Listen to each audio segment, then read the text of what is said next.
What's up, everyone? Welcome back. Welcome back. This is another episode of Government Coins, but today we have a special treat. And I'm so excited because I'm happy to introduce you all to one of our other favorite government contracting podcasts that are out there. And just before I get into it, so if you have listened to Government Coins before, you know that we focus on providing information to small businesses who are interested in doing business with government agencies and highly focusing on small businesses that are minority owned, women owned, and veteran owned businesses. This season 3 has been a strong focus on state and local government contracting opportunities. So our partners focus on federal contracting opportunities. And I'm excited to have them on to tell you more about Breaking the Standard, the podcast. I'm so excited. Welcome. Thanks, Shakia. Thank you for having us. And hello to the Government Coins listeners, and welcome to Breaking the Standard. We are closing the communication and knowledge gap for small businesses in GovCon. I'm Nicole Tripodi. I'm Morgan Tapp. And I'm Aubrey Gainfort. And we're super excited to be here with you today. Yeah, so this has been something that we've been planning. It's been a podcast episode, a takeover in the making since what? Well, it was like February. I think so. I think it was February when we first chatted. Were you moving in February, Morgan? Yes, that's when I was moving. So around February or March timeframe. Yeah. So it's been a while. So I'm happy it finally really came to fruition. So would you mind just telling the listeners a little bit more about yourselves, and then I'll hop in and tell them a little bit about me as well. Sounds great. Well, as I mentioned, I'm Nicole Tripodi, and I am the founder of FedInform. And what we do is we help companies find and win new business with the federal government. We really focus in on helping companies to navigate their way through the complex federal business development lifecycle, create strategies, and build pipelines of opportunities. Like I said earlier, I'm Morgan Tapp. I am an attorney, a government contracts attorney at Fox Rothschild. I work in our Washington, D.C. office. I advise clients on federal government compliance with their contracts, how to navigate the FAR. We also help them on the litigation side for any sort of request for equitable adjustments or claims that they may make against the government. And we even we work a lot with prime and subcontractor disputes as well. And I'm Aubrey Gainfort, and I'm actually a federal employee. So I work for the federal government. I work for the Department of Homeland Security, and I am a contract specialist, actually a newly warranted contract specialist. This actually came out of Nicole and I having a conversation around what it would be like to be able to offer small businesses different sides of the coin, so to speak. So this kind of came out of us just having a conversation, and thanks to COVID, we were actually able to birth this together, and it's just been a really awesome ride. And thankfully we have Morgan now with us, and I think this is just kind of more of what we're hoping to create in the future. So I'm just so excited that we're here with you, and we're expanding our community of the government contracting side. So thank you so much for having us. No, definitely. Thank you. And I have to say, I guess something good did come out of COVID. So cheesy, but we threw it in there, right? But definitely. So for anyone who's listening, and also for the Breaking the Standard audience, my name is Shakia Kegler. I'm a founder of GovLIA, and we are a company that also works with small businesses. We really are a technology company that is a software platform to streamline state and local government procurement processes. And in the meantime, we also realized that there was a lot of education that needed to happen within the space of working with small businesses as well. So we began providing educational information for small businesses in this space. But more recently, I have been transitioning from the day-to-day with GovLA to actually focusing on commercial real estate and leveraging the opportunity to get into government leases with government leases with GSA. So yeah, that's pretty much one of those things, still sticking to what I know, but still venturing into a new space simultaneously. So I'm really excited to have this conversation, but also just really to connect with these three ladies. All of them are in, as you can see, powerful positions when it comes down to knowledge about GovCon, working in GovCon, and a lawyer, for crying out loud, for businesses who are needing assistance as it relates to government contracting work, because that's something that we don't think about as often, like how much support that you really need from individuals in all three of these positions. So definitely excited to have that conversation. And we're going to hop a little bit into the contrast between state and local opportunities, and then also federal government opportunities. So I don't know who wants to kick this off. Well, I want to share something with you because we are always getting questions from vendors about like how they get started. And one thing I really appreciate about what Government Coins does is they really kind of like engage with their audience. And like, you know, I heard you answer questions live on air and things like that. At Breaking the Standard, we kind of like to get into the details and like really inspect a particular topic. So I'm really excited for this collaboration because I think it's going to give at least our audience sort of a new resource too, in terms of who do you need to build your business around in order to have it be successful. And you all have like a ton of really interesting content for this season.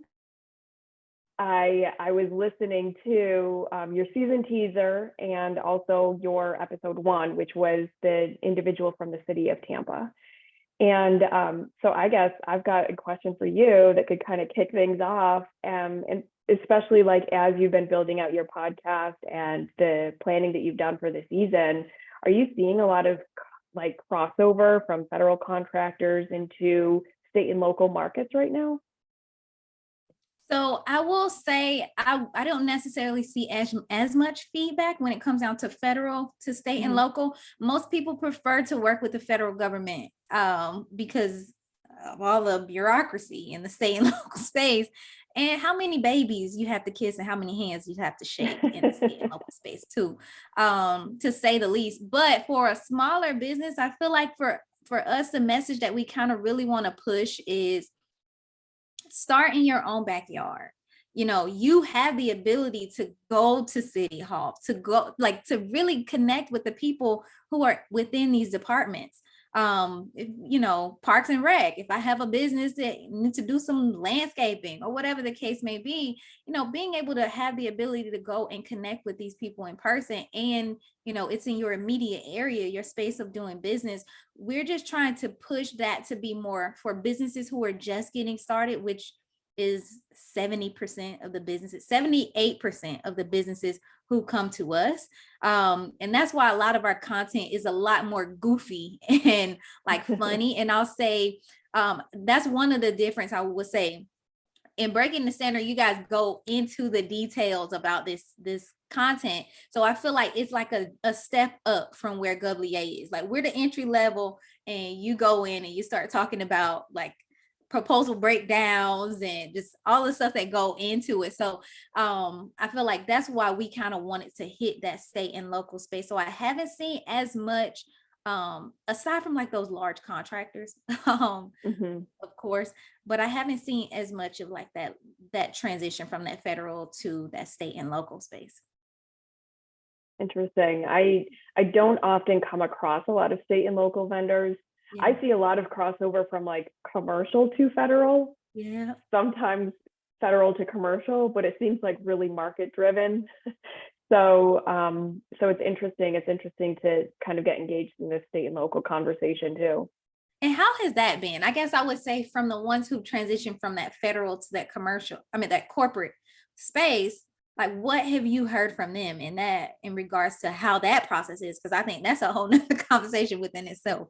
It is. I just talked with a vendor today, and so I encounter a lot of these types of vendors. I do some speaking engagements with the University of Maryland, and they tend to invite the business community to like learn about contracting at the state level and at the federal level.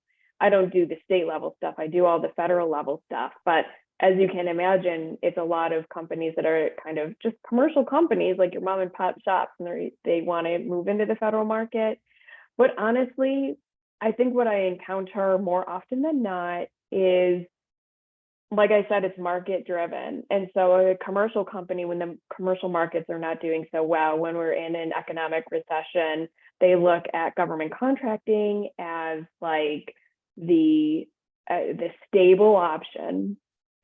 And then on the federal, yes. And then when the market's doing really well, federal and a lot of contractors kind of like want to expand into that commercial space, which I don't know that that's the right way to kind of make that decision. Like what I end up doing with a lot of vendors is talking about, the federal market is a nice stable market, but there's a lot of things that you need to do. There's a lot of compliance issues, and actually it takes a real investment in building your business in this market. And so it's not like, oh, I'm just going to hop over here for a little while. So that's what I end up seeing. Yeah, and to kind of go off of what Nicole is saying, we have clients who may be just starting off into the government world from the commercial side, and there are a lot of different compliance issues now that you have to think about. Like, for example, you have to create an affirmative action plan. You'll have to have a code of business conduct and ethics. You have to comply with all the requirements of the FAR. Then, and that's a huge manual.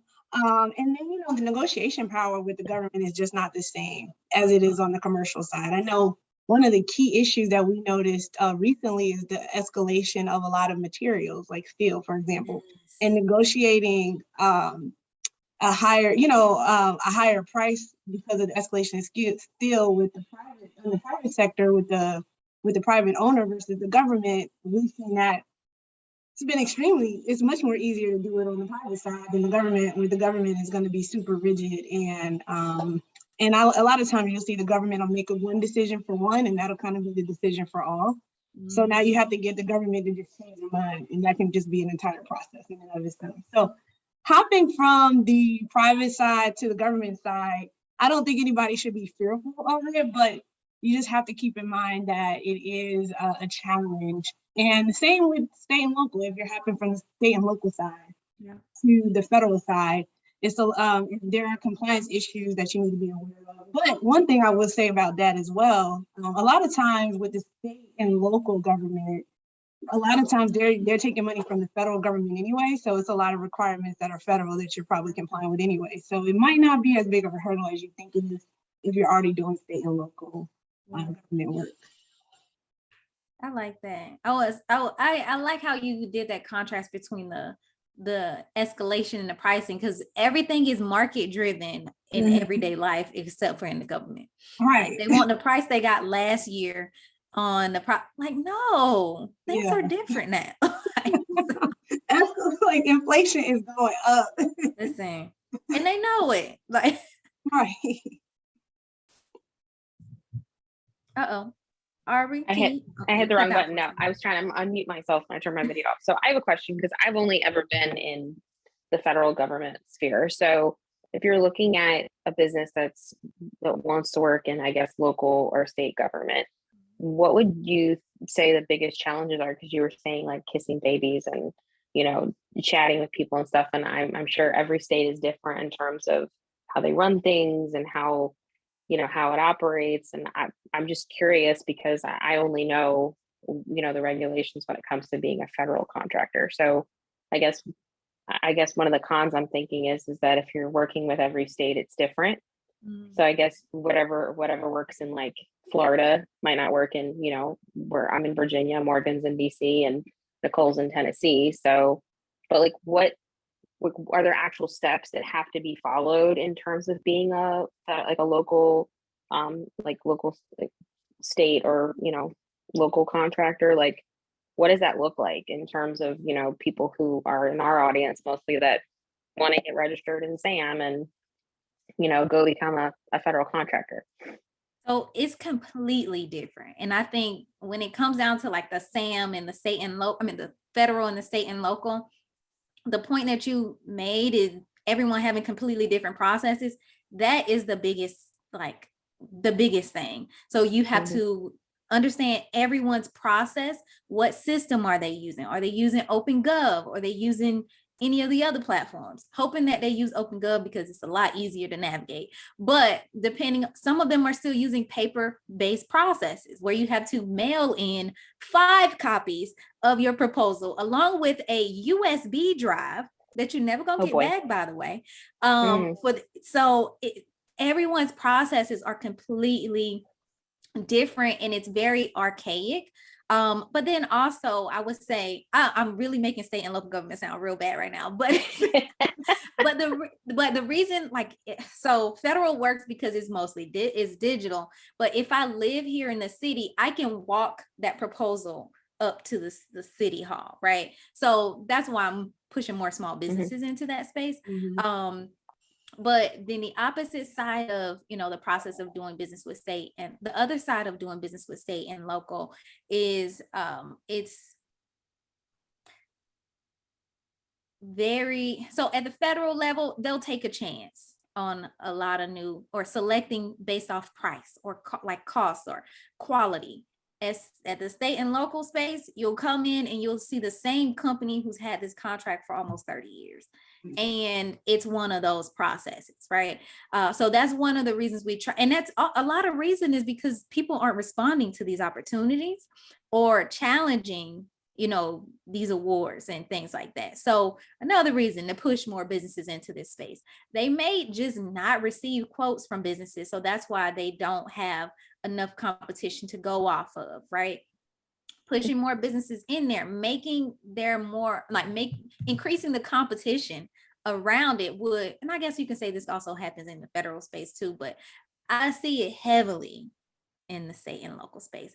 And also, we never want to talk about this, but it's also a heavy relationship driven space as well.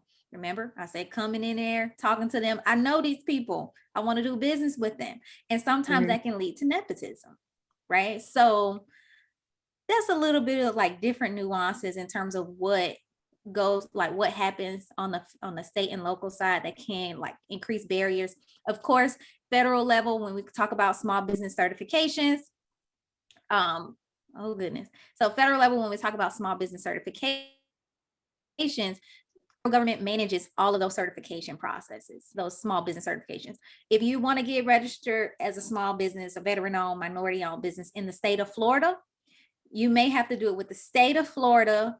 If you're doing business with them, you will have to also do it with Broward County because Broward County has their own process.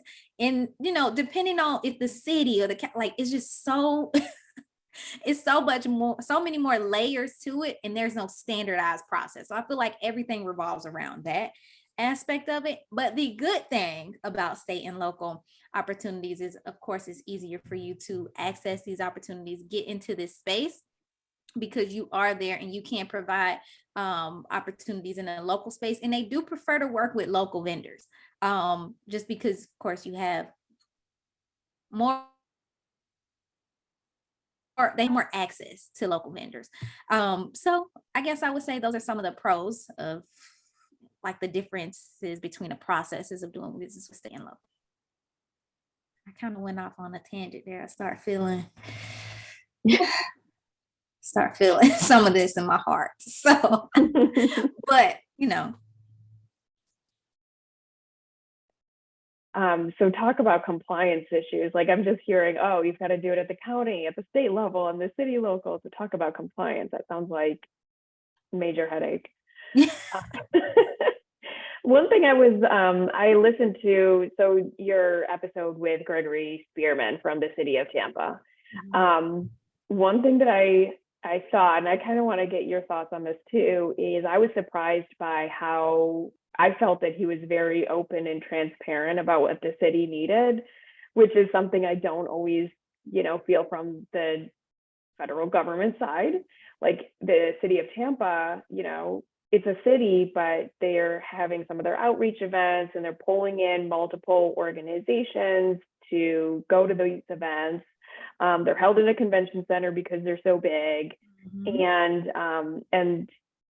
I think Mr. Spearman was just like really open. We are looking for specific businesses, like shout out to all the Tampa area asphalt companies.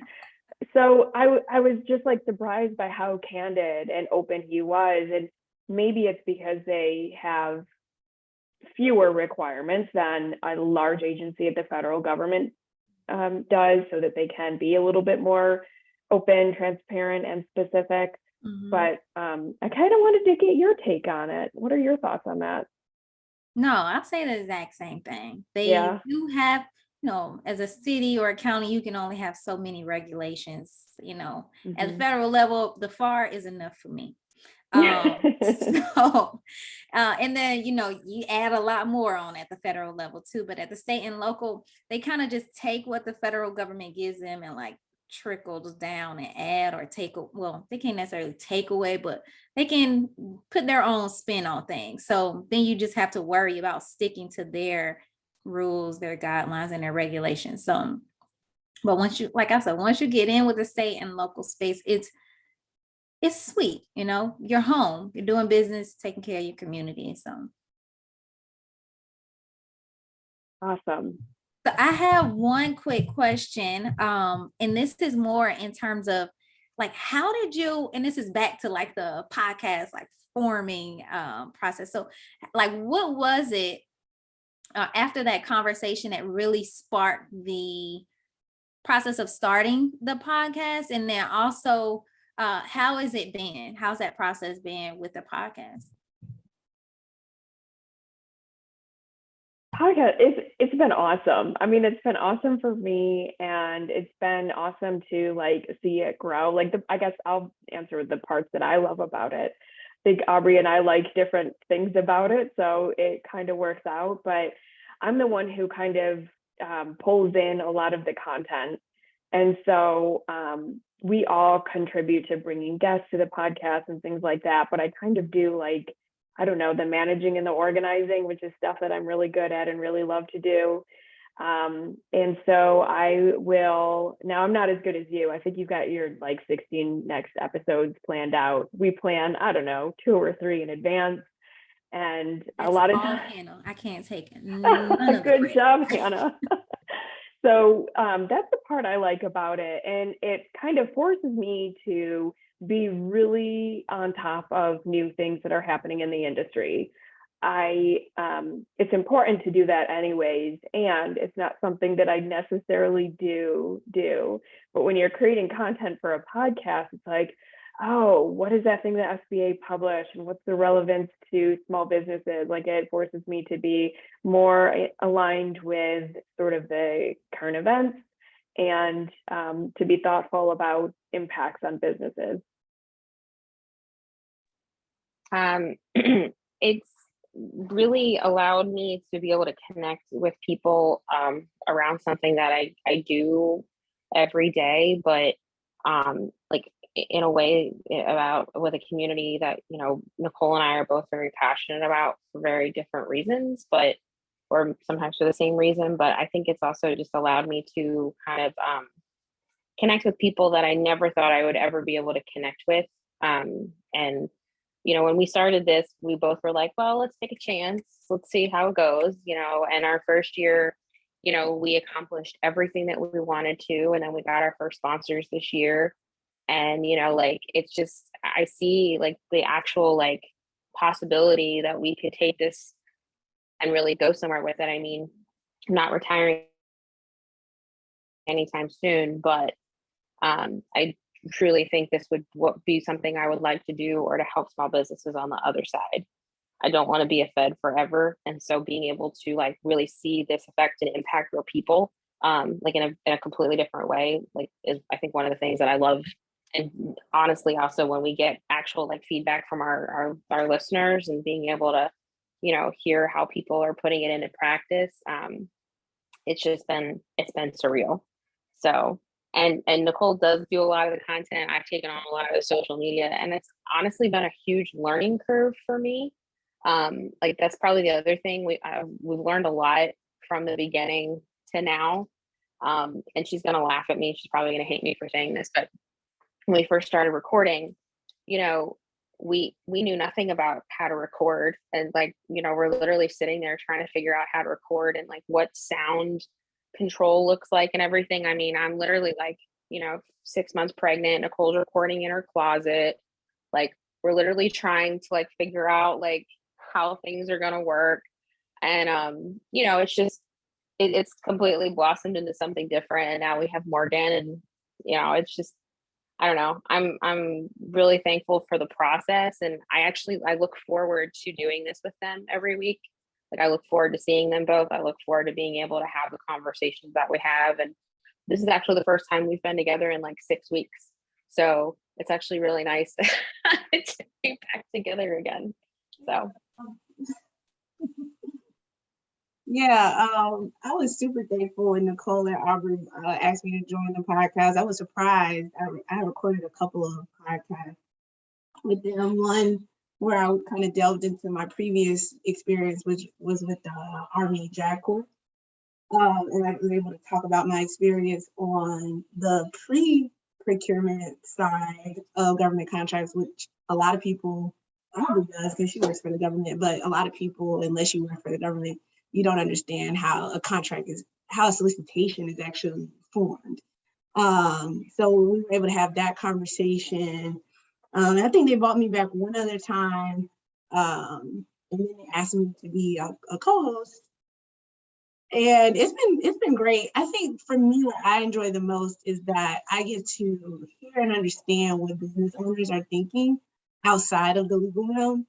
And sometimes when you're in a job, a certain job, especially like as a lawyer, you get so tunnel vision on, okay, well, what does the regulation say? And, what does a contract read? Just all these legalese.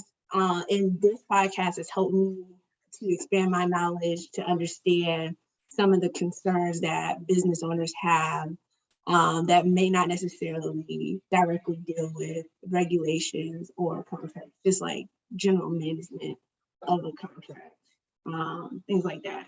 So I appreciate being able to have that knowledge and being able to talk to people who can help me expand my understanding of government contracts as well. I like that. I will have to like agree with all of the sentiments as well. The reason that we started the podcast versus the number of people who, have reached out and said, we heard this on the podcast and we reached out to the agency or whoever the case may be. And, and it went out, it worked good. We got a contract, we got an opportunity, we found a partner. So I'm just like, okay, like it doesn't have to be perfect. It doesn't have to like just get the information out. And, you're doing a service to people by being able to just provide this information and have these conversations, because no one's really having it on this level. I feel, it's either you're in a seminar and they're talking over your head or, like that type of thing. So I thought it was pretty cool, to hear the feedback and the response in terms of how the podcast, is. And I know I definitely tune into a few episodes. Most of the time now, just being able to listen to it in the car is easier. These animals, like some days they do good, some days they don't. And today is one of those days. it's live, right? I mean, hey, it happens. The one time it's not perfect. Nope, it's not perfect. I mean, it happens, right? One day I'm going to put them on a camera and I want to see if they'll just do all of this barking that they got going on right now. No, they won't even look at the camera if you do that. Listen, it's ridiculous, embarrassing me in front of my friends. But no, so this has been really cool. How can people connect with you and find out more about Breaking the Standard? Connect with you, Nicole, individually to get some support from their business, and just tell them more about how they can, do some outreach and find you all, follow you on social, all of that stuff. How do people get connected with y'all? all of those things. I think our podcast is on, well, Aubrey's the expert on where our podcast resides, but I think it's on Spotify and Apple Podcasts. So Yeah. you can find us there. Okay, Breaking the Standard. We're all on LinkedIn. That's a great place to connect with me, I think. And Aubrey, you know the social media handles for all that stuff. Yeah, we're actually on we're on Instagram at Breaking the Standard. We're on Facebook and LinkedIn also at Breaking the Standard. And then Nicole, Morgan, and I are usually always tagged in all of those handles. We're all on LinkedIn as well. And if you want to email us, it's at breakingthestandard@gmail.com. We love getting questions and topic suggestions and ideas. And I think this has just been a really great opportunity. If people want to get in touch with you or GovLEA, what would be the best way for them to do that? Absolutely. So to get in touch with me, usually you could just shoot me an email. And that's at support@govlea.com. Just any questions. And you can also go to our website. Please go to the website first, because majority of the information that you'll probably ask about is on the website. So go to govlea.com. That's govlia.com. You want to tune into our podcast. We are on different podcasting platforms as well. I think we're on Apple and Spotify as well.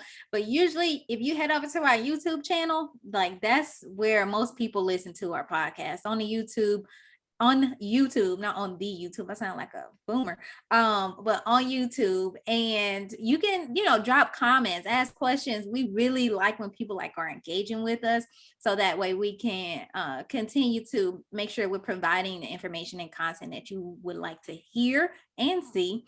So yeah, that's how you can get in contact with me. Also on all social media channels, GovLEA, GovLIA, and that's it. But this has been a great episode. Morgan, would you like to share how people can connect with you if they need some legal help? Yeah, they need some legal help. I think Aubrey already said, I'm on LinkedIn. Morgan M. Tap, M as in Morgan. So Morgan, my middle name is Melissa, and Tap. And then if you want to connect with me on Instagram, it's a fun Instagram, but I also respond to my DM. I try to keep it PG-13. My Instagram handle is Morgan_Melissa. Got it. All right. That's it. So I agree. On my personal one, Morgan, I am on there doing some goofy stuff because that's just in my nature. I prefer to laugh and joke and just have a good time. That's just it. So I agree with you. It's GovLEA, you'll get the informational content, but if you come to my personal page, don't expect that. Don't even message me about government contracting on my personal page, because I'm gonna tell you to go to GovLEA. That's it. I try to keep my life they compartmentalize. I compartmentalize. When I'm done, I'm done, and I mean that. And I'll give my email address too. It's M as in Morgan, Tap, TAPP @foxrothschild.com. All right, y'all heard it. Legal advice, business support. You can reach out and just listen to Breaking the Standard podcast. When I tell you any of the questions that you may have that you need to go in depth with, tune in. I know they have an episode about it already, so tune in. But that'll be it. We really appreciate y'all for tuning in.